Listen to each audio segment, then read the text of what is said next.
The FBI has reinstated one of its former employees' security clearance after revoking it.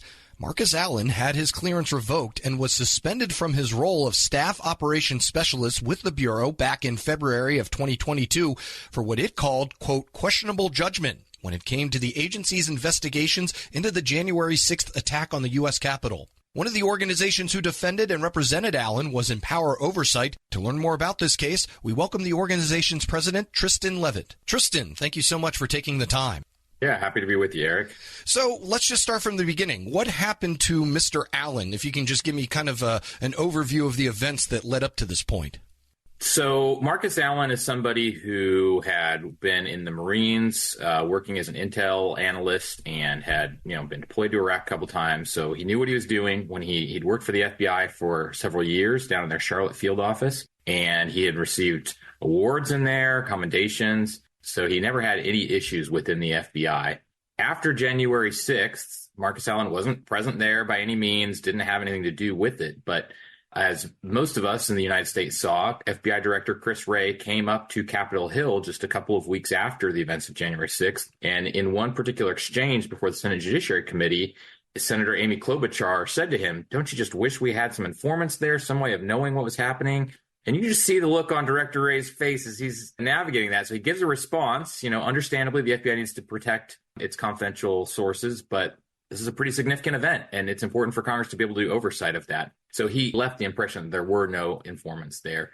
Throughout 2021, there was maybe one Reuters article that came out that hinted that there might have been some informants. And then in late September, the New York Times splashed across the very top story, front page of the Sunday paper, that there had in fact been at least two informants there for the FBI on January 6th. Now, today we know that there were over 20, but at the time, this was very big news, which is why it was so prominent in the New York Times. And so Marcus Allen took that information and relayed it to his supervisor saying, we need to be careful. There's a very real chance that the, DC elements of our organization may not be fully forthcoming here based on Director Wray's testimony. That set off alarm bells within the FBI, even though it was Marcus's job to forward information like this around. All of the January 6th investigations had been farmed from the FBI's Washington field office out to their various regional offices. And so Charlotte was engaged in that. So this was situational context he believed they needed to know.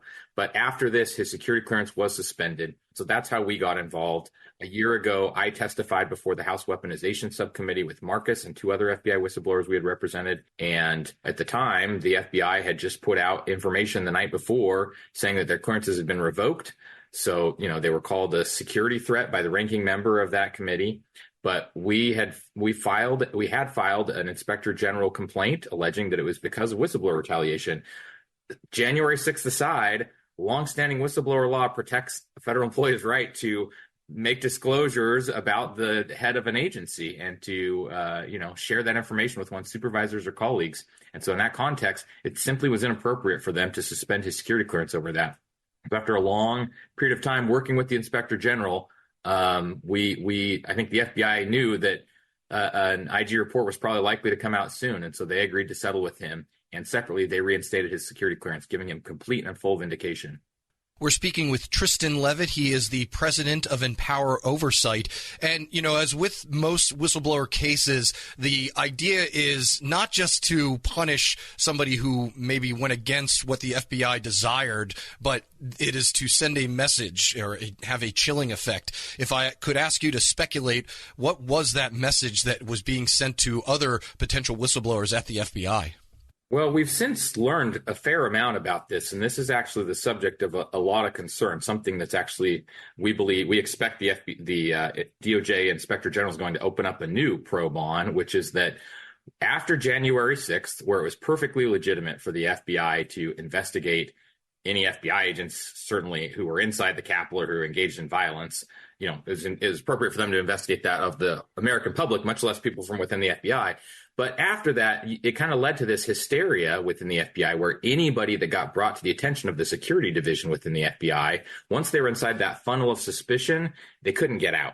That the disclosures that are coming to us indicate that office really just said, well, we just don't want people to have clearances in these instances, even if it's for completely valid political views. And not long after January 6th, one of the things that we highlighted recently in a letter to IG Horowitz just from this week we reminded him of a letter we sent last summer where we had provided an affidavit from an FBI supervisor who was on a call with all special agents in charge from the FBI about a month after January 6th and said, if you don't like the way the FBI is approaching this, you don't need to be in the FBI. The FBI, we don't need people like that here. And so what we've seen is that the security division asked questions about things. We just released a document where they asked questions specifically like of an employee's coworker. So to be clear, this is an instance where you're under suspicion, they suspend your clearance, they go to do interviews with coworkers of the individual whose clearance is suspended,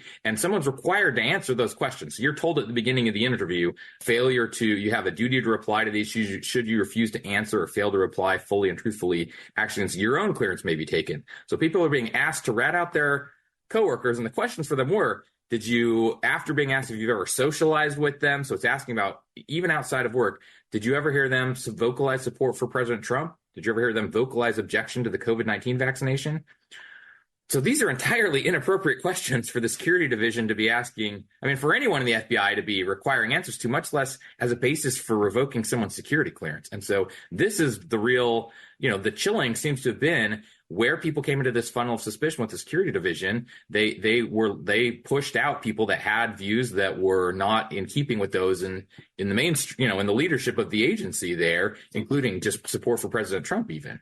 Now, for someone like me, I'll say, right, having been to the Office of Special Counsel where you enforce the Hatch Act, right, the whole goal of creating a nonpartisan civil service system at the end of the 1800s was to get rid of things like loyalty tests, right, and patronage. And so this idea that in an effort to keep the FBI pure, they're going to ask questions like this, it goes exactly to what the civil service system was designed to prevent, is really, really dangerous.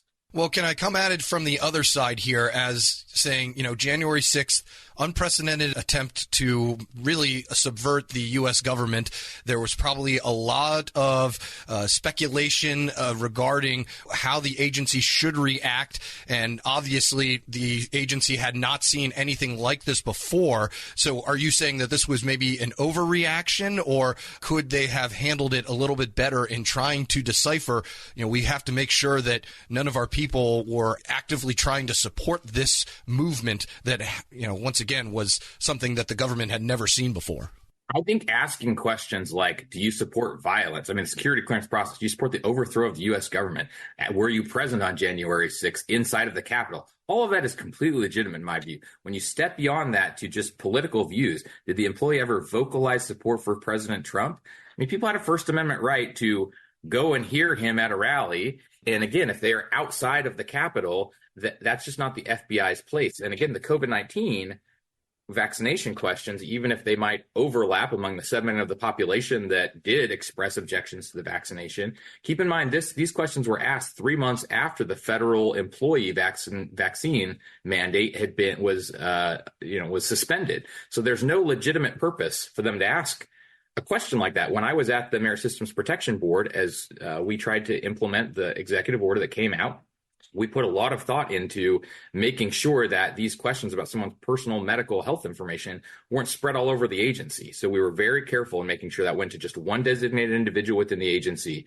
To have the security division of the FBI asking this of someone's colleagues, again, that goes way beyond the events of January 6th, which, again, people should have been punished for engaging in violence, for breaking laws. It's a very different thing to ask someone's political views. Those are not one and the same. Tristan Levitt is president of Empower Oversight. Thank you so much for joining us. Thanks for having me, Eric. And we'll post this interview along with a copy to those documents that Tristan had mentioned at federalnewsnetwork.com. You can also subscribe to the Federal Drive wherever you get your podcasts.